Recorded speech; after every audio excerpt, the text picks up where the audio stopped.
Olá, vamos agora estudar um pouquinho gemelaridade.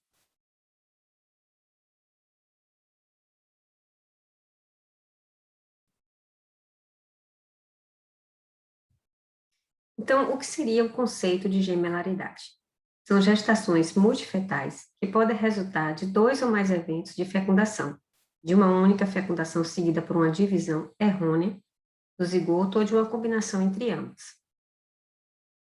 A gemelaridade, ela é mais presente e vem aumentando por conta de uma gestação que se torna mais com a idade materna avançada. Então, hoje em dia, as mulheres vêm engravidando um pouquinho mais tardiamente, né? Por devido a outras questões de planejamento, deixando a maternidade para um segundo momento. E também pelo avançar das técnicas de reprodução assistida. Quando a gente tem uma gravidez múltipla, gestação múltipla, é interessante que a gente fique atento à corionicidade, justamente porque ele é um fator de prognóstico para essa gestação.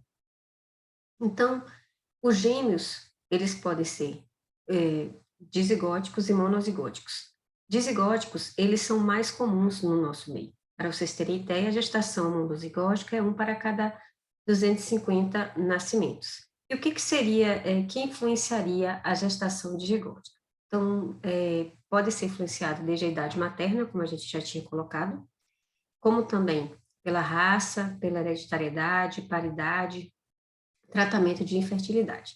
Aqui vocês têm um gráfico do livro do Williams, que traz, por exemplo, a gestação sendo mais comum, a gestação múltipla, em torno mais ou menos aí dos 40 a 44 anos. Então, ou seja, seria aquele término de idade de uma idade avançada. Esse gráfico coloca também aqui que é mais comum você perceber as gravidez múltiplas nas gestações de pacientes mais de cor branca. E o que seria, então, essa gestação dizigótica e monozigótica? A dizigótica vem justamente da união, né, de dois espermatozoides com dois óvulos. E aí cada um formando o zigoto e formando dois zigotos com suas cargas genéticas diferentes.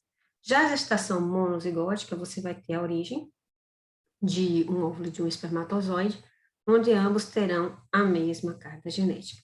Então, é mais comum, como a gente falou, né, a gestação dizigótica chega a ser 70% a 75% das gestações gemelares, enquanto as monozigóticas, elas chegam de 20% a 25%.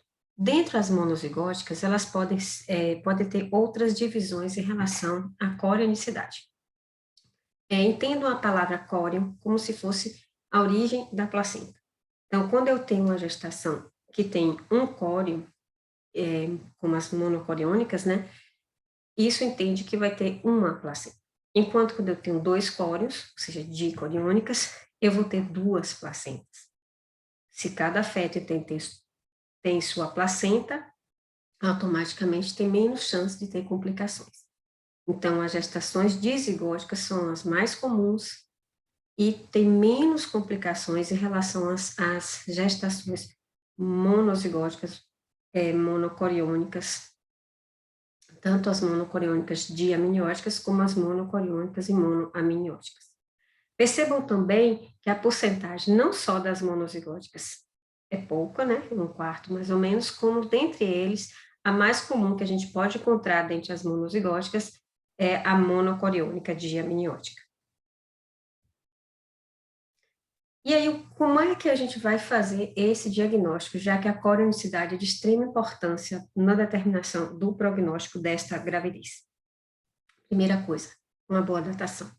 Uma boa datação da idade gestacional não só vale falar de tempo de interrupções, e se caso alguma complicação você se guiar em relação à idade gestacional, como também vale falar, quanto mais precoce, sobre cronicidade.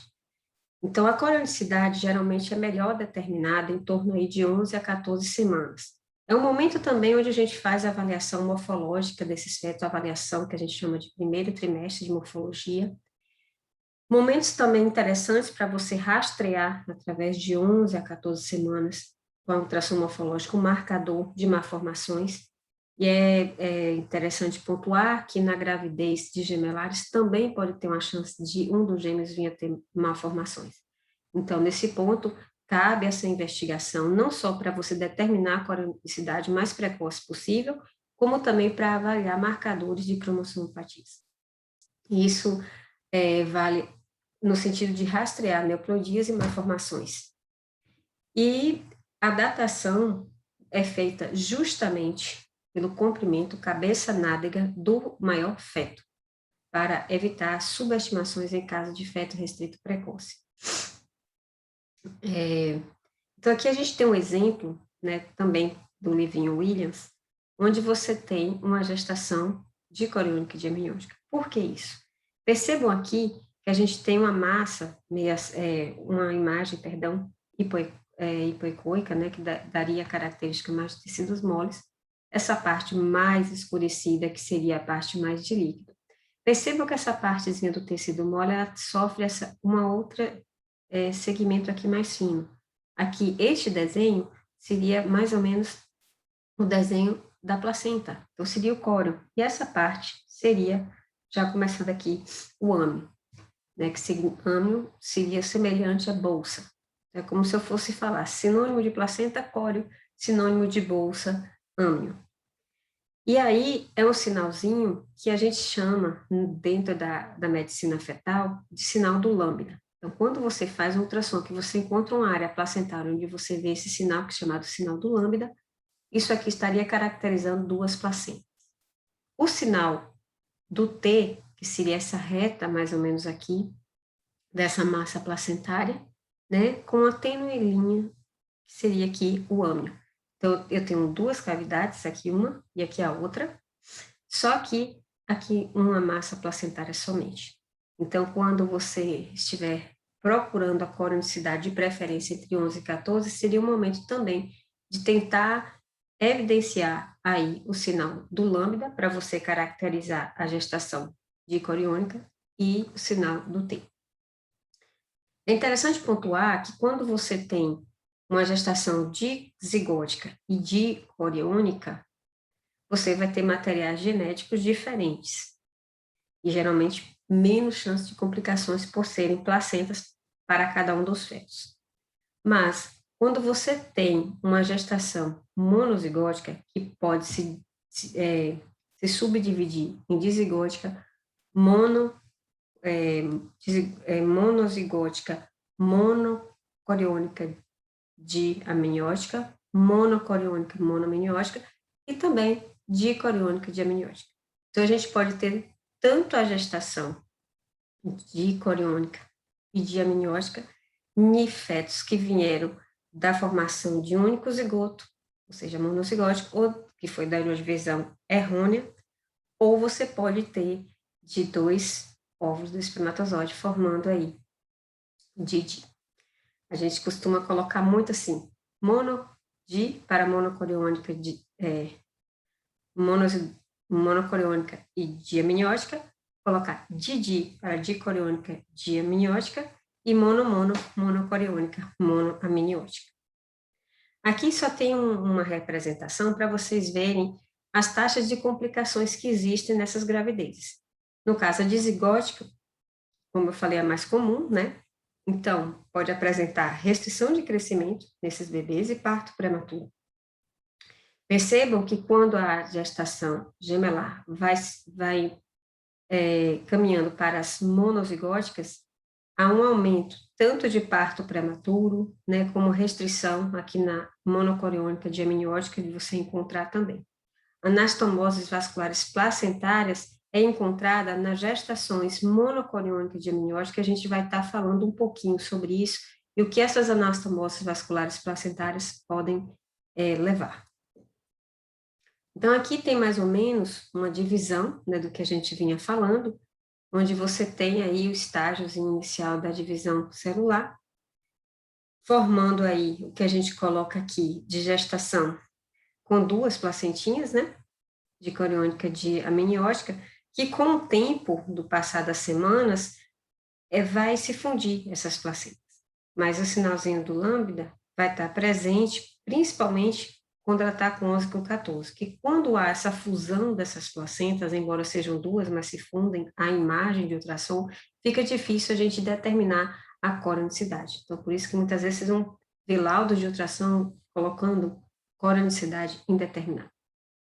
Aqui a gente tem outras divisões em relação ao, por exemplo, o córeo, ele não se divide mais, só divide o âmio. Depois chega um determinado momento que nem o córeo se divide, nem o âmio se divide. E uma outra etapa entre o córeo, que não se divide mais, e nem o âmio e nem os fetinhos. Então, essa divisãozinha celular, a depender do tempo, pode formar essas gravidez, didi, monodi e monomono. Então, por exemplo, a gravidez didi, ela vai até o quarto dia dessa divisão celular. Já a monodiamniótica, ela vai mais ou menos entre o quarto e o oitavo dia. A monocoriônica monoamniótica seria entre o oitavo e o 12º dia, e por fim, depois do 12º dia, os gêmeos siameses, ou gêmeos acoplados. Seria mais ou menos a gente conseguir falar em relação aos múltiplos de 4, 0 a 4, 4 a 8, 8 a 12, e maior que 12. Isso é importante que a gente coloque aqui um pouquinho para vocês verem, porque acaba caindo muito em prova, né? Então, fiquem alerta a justamente esses questionamentos, tá? Aqui a gente tem uma tabela em relação a peso, né? Então, esse peso seria principalmente para gestações de feto único. Isso fica um pouco difícil, né, da gente estar trabalhando em relação à gestação de gêmeos, que é um pouquinho menor. Então, a gente vai de acordo com a idade gestacional, caminhando aí dentro da tabelinha de peso. E quais as complicações que a gente poderia encontrar justamente na gestação gemelar?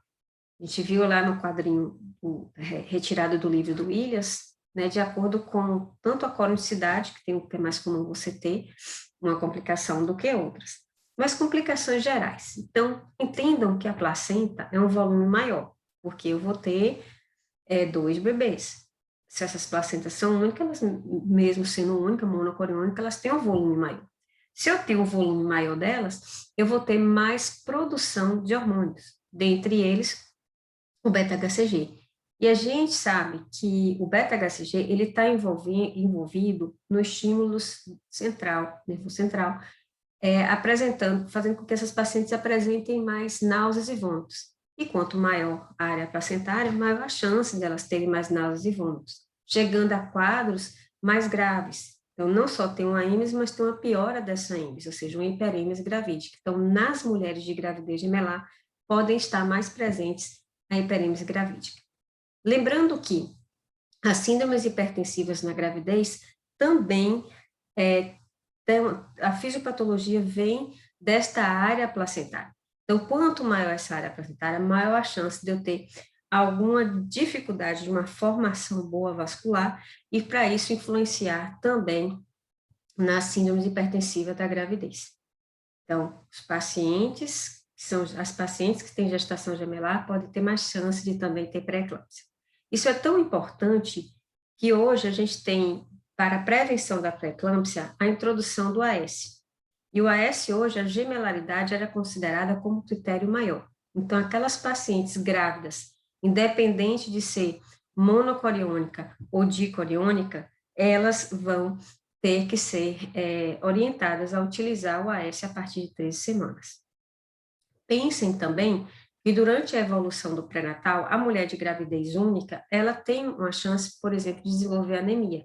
Na gravidez gemelar, como você tem mais de 2 ou mais fetos, então os nutrientes dessa mãe vão ser mais solicitados, e por isso ela pode evoluir com algumas deficiências. No caso dela de ferro, ela evoluindo por uma anemia. Uma patologia também que pode existir, que é bem peculiar também da gravidez, extremamente rara existir em qualquer gravidez, mas apresenta-se mais na gemelaridade, é o fígado gorduroso, né? A esteatose hepática da gravidez, extremamente grave, com alta mortalidade, né? Se caracteriza justamente por insuficiência hepática, pode ter hipoglicemia estágio mais finais, isso faz a gente ficar atento aos diagnósticos diferenciais de pré-eclâmpsia, que também vão ter alterações de aumento de enzimas hepáticas, e vai ser temos que estar atentos a fazer esse diagnóstico diferencial. Então, paciente no terceiro trimestre, onde esteja grávida de gemelar, que começa a ter mais enjoos, a gente tem que ficar alerta ao fígado gorduroso. No início do primeiro trimestre, a gente vai pensar no beta-HCG, mas a partir de 20, geralmente, ele equilibra a curva, né, como se um platô, e aí você vai ter ação de outros hormônios, e a isso a gente vai ficar atento no terceiro trimestre a outras patologias.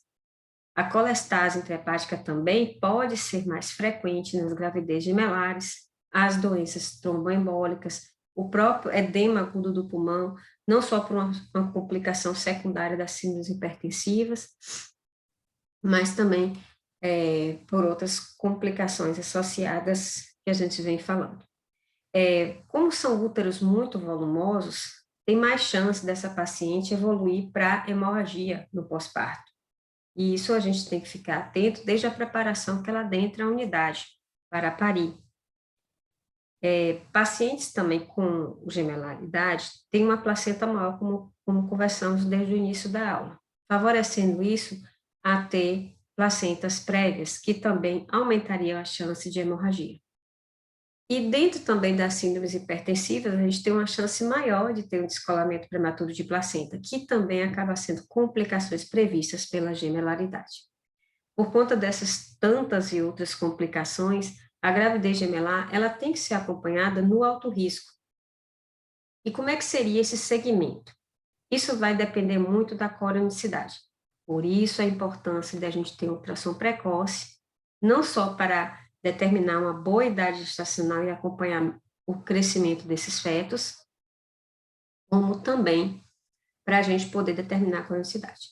De pacientes que têm uma gestação dicoriônica, a Federação Brasileira de Ginecologia e Obstetrícia, baseado também na USOG e no ACOG, Colégio Americano, eles orientam a sequência dessas pacientes até mais ou menos 28 semanas mensal de ultrassom. Lembrando que temos que ter a ultrassom morfológica do primeiro trimestre, do segundo trimestre, que esse segundo trimestre tenha também uma avaliação do colo fetal, além da biometria. A partir de 28, esse segmento passa a ser quinzenal, onde a gente vai ficar atento a crescimento dos bebês, que pode ter a chance de ter uma restrição ao crescimento de um dos fetos, por exemplo, e o outro não, e avaliação de mudanças de líquido e circulação fetal, para a gente ficar atento às anastomoses, como a gente colocou em uma das complicações lá atrás. Depois de 36 semanas, passa a ter um controle semanal, né, de avaliação, de acompanhamento, de preferência também de ultrassom. E o parto vai depender de protocolos, mas fica em torno de 38, 39 semanas. Já a gestação monocoriônica, como ela tem uma chance muito maior de complicar, essas consultas de pré-natal e de preferência também avaliação ultrassonográfica, elas passam a ser praticamente quinzenais. Quinzenais até mais ou menos 34 semanas, que depois passam a ser semanais. Isso vai depender também das complicações que podem ocorrer. Então, dependendo do crescimento fetal restrito, podem ter acompanhamentos semanais, onde, se não tivesse aquela complicação, poderia ser quinzenal. Dentre essas vigilâncias, vai avaliar justamente o Doppler, né, o peso fetal. Essas pacientes merecem, entre 24 e 28 semanas, avaliação de ecocardio, de forma mais sistemática do que as dicoriônica e de amniótica. E outras condutas relacionadas a medicações. Então, a gente viu a frequência de exames de visitas no pré-natal, mas, se possível, o segmento de ultrassom. A gente tem que suplementar essas pacientes com ferro e o ácido fólico também. A urocultura, ela é semestral. Isso pode variar de alguns protocolos. Aqui eu trago da USP 2016, mas tanto na José Maria como na maternidade Climério de Oliveira, a gente acaba fazendo essa frequência muito semelhante à da USP, mensal. A cultura de Streptococcus, que na gestação única ficaria em torno de 35 a 37 semanas, na gestação gemelares, pelo risco de parto prematuro ser maior nessas gravidezes, a gente orienta que essas culturas sejam feitas de forma mais precoce, então com 30 a 32 semanas. E as ultrassons, no caso, no serviço da USP, eles colocam para a dicoriônica de 2 a 3 de mensais, perdão, e na monocoriônica de 2 a 3 semanas. Como eu já tinha colocado lá atrás, a prevenção da pré-eclâmpsia é importante com o AS a partir de 12 semanas, certo? E pode manter em torno aí até de 36. Em caso de paciente que tenham uma ingesta baixa em cálcio, também pode estar associando o cálcio a esse. Outra questão interessante em relação ao colo, em colo uterino. Em torno de 20 a 24 semanas, vai se fazer a medida do colo, então, mais ou menos uma média de 22 semanas. Caso esse colo dessa gestação gemelar seja um colo inferior a 2,5 centímetros ou 25 milímetros, está indicado a progesterona de forma dobrada, porque nas gestações únicas a gente vê muito a prescrição de progesterona de 200, mas alguns estudos vêm colocando a possibilidade de prescrever essa progesterona de 400 miligramas, ou seja, 2 comprimidos. Em relação à cerclagem, geralmente não é recomendada para os pacientes por gestação gemelar, a não ser que você, ao acompanhar esse colo, mesmo em uso da progesterona, ele venha reduzindo ainda mais o seu tamanho. Então, se você tem um colo que ele é de 3 centímetros, não tem indicação nem de progesterona, nem de cerclagem. Mas, no caso, se você tem aí abaixo de 2,5, tem alguns autores que sugerem a prescrição de progesterona em dose dobrada. E caso essas pacientes venham a reduzir ainda mais, mesmo usando a medicação esse colo, poderia ser discutido a cerclagem cervical. O pessário ainda está tendo alguns estudos para utilização, então a literatura ainda é controversa em utilizar ou não o pessário. E essas pacientes nós vamos acompanhar, como a gente viu, a nível de conduta, de pré-natal, atento às complicações, e a depender das complicações, vamos inserindo cada protocolo. Naquelas pacientes que evoluíram bem, sem complicações, nas gestações dicoriônica diamniótica, o parto está sugerido aí em torno de 38 semanas. A mono de 36 e a monomono 34. Isso sem complicações. Caso tenham complicações, essas datas podem diminuir em torno de 1 a 2 semanas em relação às datas colocadas aí nesse slide pela USP. É muito parecido ao que tem hoje o Colégio Americano sugerido num artigo que ele coloca do tempo dos partos, diversas patologias, e é mais ou menos esse tempo que ele coloca na gestação gemelar sem complicações. E quais seriam, além daquelas já citadas, né, pré-eclâmpsia, trabalho de parto prematuro, diabetes gestacional, que a gente não chegou a colocar no slide lá, mas estou citando agora que a chance que tem é maior de acontecer, tem patologias específicas que podem acontecer na gestação gemelar. Uma delas é a síndrome transfusor transfundido, que é justamente a organização de anastomoses veno-venosas ou arteriovenosas ou veno-arteriais, que comunicam na área placentária, né, fazendo com que um bebê acabe doando sangue para o outro. E aí, esse bebê que começa a receber um volume maior de sangue, ele vai ter determinadas complicações, e o que está doando também. Eu queria que vocês raciocinassem da seguinte forma. Quando eu estou diante a um choque hemorrágico, ou seja, aquela pessoa que está recebendo pouco sangue, ou está perdendo muito sangue, e com isso você vai ter o choque, né, hipovolêmico, qual é o primeirozinho órgão que sofre? Então, o rim, ele é o primeiro órgão que sofre. Ele tem que proteger os outros órgãos, né, o sangue, ele fica mais centralizado para proteger os órgãos nobres, e aí aqueles mais periféricos não tem tanta proteção. E o rim é como um órgão sentinela. Então, às vezes ele é logo acionado, começa a sofrer com isso. Então, imagine aquele bebê que está doando seu sangue para o irmão, ou o irmão está roubando o sangue dele. Ele vai ter um hipofluxo. Isso já vai fazer ele ter o quê? Uma alteração a nível renal. E o rim, no fetinho, é responsável pela produção de líquido. na bolsa. Lembre-se que as gestações monocoriônicas diamnióticas é que são responsáveis por essa complicação. Então, você vai ter uma placenta só, onde vai ter essas anastomose, e vai ter as duas bolsas. Uma dessas bolsas que está o feto, que é o doador, vai começar a reduzir líquido, enquanto a outra, que é o receptor, como ele tem um volume maior, ele urina mais. E aí, a primeira coisa que chama a atenção do médico, ultrassonografista ou fetólogo, é essa alteração de líquido, onde um fetinho vai ter pouco líquido, oligodrâmio, e o outro vai ter polidrâmio, muito líquido. Esse é o considerado justamente o estágio 1 do estudioso Kittel. E aí, com a evolução, ele coloca esses estados de evolução de piora da dinâmica de ambos os fetos. O segundo estágio, aquele feto doador, ele já não estava conseguindo urinar legal, chega um momento que ele não urina mais. E aí a bexiga fica vazia. Então, você tem dificuldade de visualizar essa bexiga. Esse é o estágio 2. Chega um momento que o estágio 3 é acionado, ou seja, ele começa a ter alteração em algum dos vasos. Então, por exemplo, a gente pode ter uma diástole zero, uma diástole reversa na artéria umbilical. E aí, esse momento, né, desse estágio, pensa assim, que se o rim, como eu brinquei, né, o rim sofrendo, ele vai ter um dano, e aí depois, logo na sequência, os outros órgãos. Então, aqui vasos que poderiam estar nutrindo esse bebê. Tem situações como, por exemplo, o ducto venoso, que é um vasinho na rede de vasos fetais, que ele desemboca praticamente na cava e no átrio direito do feto. Então, imagine que se ele tiver com uma dificuldade, né, se ele não tiver um fluxo de sangue bom ali, praticamente esse bebê já está em insuficiência cardíaca. Então, o estágio 3 é como caracterizado uma insuficiência cardíaca. Isso pensando principalmente no feto que está doando. E o que está recebendo?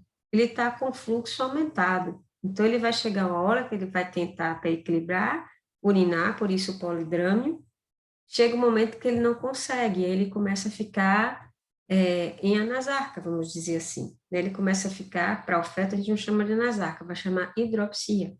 Ele começa a ter derrames em algumas cavidades, quer seja na barriga, como ascite, um derrame pleural, um derrame cardíaco. Então, quando você tem derrame em duas cavidades do fetinho, um exemplo, na barriga, ascite, e no pulmão, você já caracteriza isso como hidropsia fetal. Nesse grau da doença, que é o estágio 4, os dois fetos estão extremamente graves. E aí, chega no ponto que é o estágio 5, é a morte de um deles. Então, esses são os estágios definidos pelo professor Quitero, que é esse aqui, né, que eu tive a oportunidade de vê-lo numa mesa, num congresso que teve aqui mundial, aqui no Brasil, né?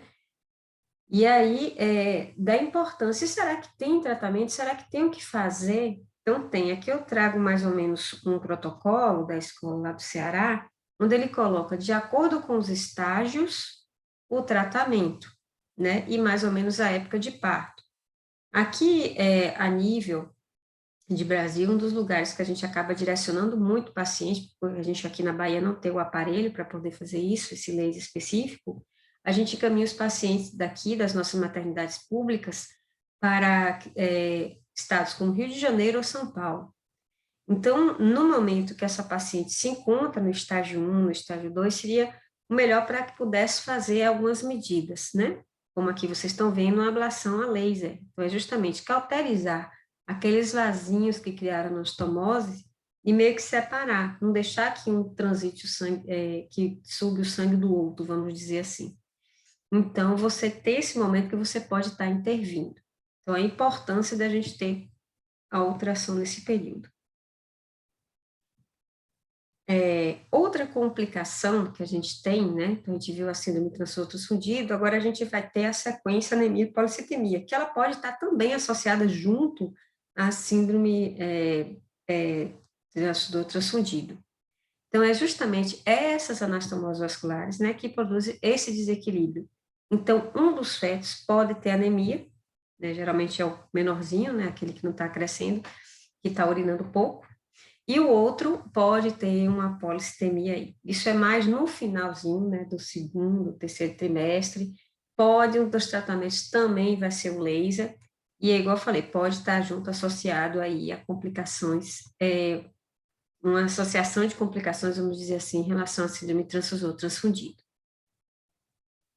O diagnóstico é justamente através do Doppler. Então, para a gente avaliar a anemia, que seja no feto único ou no feto pertencente a uma gravidez múltipla, a gente faz uma medida de uma arterinha do cérebro deste fetinho, né? Então, é a artéria cerebral média. E nessa artéria, a gente vai avaliar a velocidade do pico sistólico. Dependendo dessa velocidade em relação aos desvios padrões, a gente pode estar considerando o tipo de anemia que se tem, se leve, se moderado, se grave, para que a gente possa agir. Então, geralmente, tem essa medida que é colocado no gráficos para a gente poder orientar. Isso o software da máquina de ultrassom já faz muitas vezes automático, você às vezes tem tabelas de alguns centros de medicina fetal, como o Medicina Foundation, que a gente pode entrar na internet, botar os valores que a gente tem dessas medidas feitas pelo aparelho de ultrassom e calcular mais ou menos os bebezinhos que estariam em anemia. Então, aqui tem mais ou menos os estágios também da classificação, né, de anemias, desde a anemia, no caso do feto receptor e do feto doador, os valores que poderiam estar alterados, certo? E nas evoluções, né, o que pode acontecer. Lembrando até um pouquinho, né, a complicação da síndrome transfusor, como o quarto estágio de hidropsia e o quinto estágio de morte de ambos os fetos. O tratamento seria justamente tentar o laser, né? Geralmente o controle de Doppler vai ter que ser semanal, o estágio 1 e 2. O 3 seria justamente a ablação, se possível. Isso vai depender também, pessoal, muito da idade gestacional. Às vezes você tem idade gestacional, que o fetinho já tem 34 semanas, os fetos. Então, você pode estar pensando também, a depender da anemia e do grau da idade gestacional, pensar numa via que talvez seja a própria interrupção. Então, vai depender de alguns fatores. Outra complicação específica, né, da gestação de gêmeos é a restrição de crescimento, onde um feto ele vai crescer e outro não. Isso a gente tem que ter muita atenção, porque às vezes as pessoas confundem ver fetos de tamanho diferente e querer classificá-los como síndrome transfusor transfundido. E enquanto a síndrome transfusor transfundido, o estágio que começa é basicamente a alteração de líquidos nas cavidades, né? Então, a cavidade acaba tendo muito líquido e a outra tendo pouco. Diferente da restrição, que o líquido não vai alterar, um feto vai continuar crescendo, tem um líquido normal, e o outro não vai crescer tanto. Pode ser até que no futuro esse líquido dele altere, mas não vai ser uma alteração onde você tenha pouco líquido do que não está crescendo e muito líquido no que está crescendo. Então, o que seria? O diagnóstico parecido com o que a gente vê na restrição de crescimento de feto único, que é a presença de um feto com peso abaixo do percentil 10, onde você tem alteração de Doppler. E se tiver abaixo do P3 somente, então aí você vai ter os estágios. A classificação de restrição na gestação única, hoje a gente adota a classificação de Grata com os estágios 1, 2, 3 e 4. No caso dos fetos com placentas, com duas placentas, né, de coriônica, eles também adotam essa classificação. Mas aqueles que são monocoriônicos e que apresentem justamente alteração de crescimento, nós estaremos classificando em 3 tipos, não estágios, o tipo 1, o tipo 2 e o tipo 3, certo? E esses grupos a gente vai avaliar justamente o fluxo diastólico de artéria uterina, para ver se ela é persistente, que é positiva, o tipo 1, se ela está ausente ou reversa, né, o fluxo diastólico da artéria uterina, é o tipo 2, e se já estiver intermitente positiva, ausente, reversa, a gente classifica em estágio 3. E qual a ação de tudo isso? Então, se eu tenho um restrito, estágio tipo 1, né, nos fetos lá monocoriônicos, como é que vai ser a avaliação? conduta expectante, ultrassom de 15 em 15, tentar resolver entre 34 e 36 semanas. Mas se eu tenho na gestação lá, monocoriônica, diamniótica, onde um dos fetinhos, eles estão já com alteração ali, como a gente viu na diástase, no fluxo da artéria umbilical, então a gente vai depender dessa avaliação praticamente semanal, do que a gente vai ver nessa evolução do fetinho. Por exemplo, até quem é que a gente interrompe, que acompanha ou faz algum procedimento até 26 semanas? A gente vai observando o ducto venoso. Se desse fetinho restrito, toda semana, se em algum momento esse ducto venoso teve ausente ou reverso, você pode ter a possibilidade de tentar o laser, para ver se consegue postergar essa gravidez aí por mais de 26 semanas um pouco. Se ele já tem entre 26 e 28 semanas, esse ducto venoso tem que ser diário, ou seja, você vai ter que internar essa gestante para poder acompanhar. Se esse ducto vier com a onda A ausente ou reverso entre 26 e 28, você vai ter que pensar em parto, mesmo que ele seja um prematuro extremo. Se esse fetinho tiver com IP, índice de impedância do ducto venoso maior que 1, 28 a 34 semanas, você vai pensar no parto. Isso aí são protocolos que a gente costuma seguir, principalmente com base na medicina fetal, né? A gestação vai depender justamente dessas alterações e do local que a gente esteja para resolver. Então, vai ser muito adaptado. São pontos, assim, que é interessante para vocês, do 8º semestre, poderem conhecer. Mas é uma conduta, assim, muito específica, né? Então, quem conseguir decorar isso aqui é interessante até para conhecimento. Mas são coisas muito específicas que às vezes você vai cobrar mais de provas, por exemplo, de título de especialista. Mas é interessante que vocês saibam. Então, aqui tem algumas das bibliografias que foram utilizadas. Espero que vocês tenham entendido um pouquinho desse assunto, gemelaridade, né? Que é bem complexo. A gente teve aí nesses últimos slides as evoluções de algumas complicações específicas e as condutas bem diferentes, tá? Então, quem quiser aprofundar no que foi conversado hoje, seriam essas as bibliografias.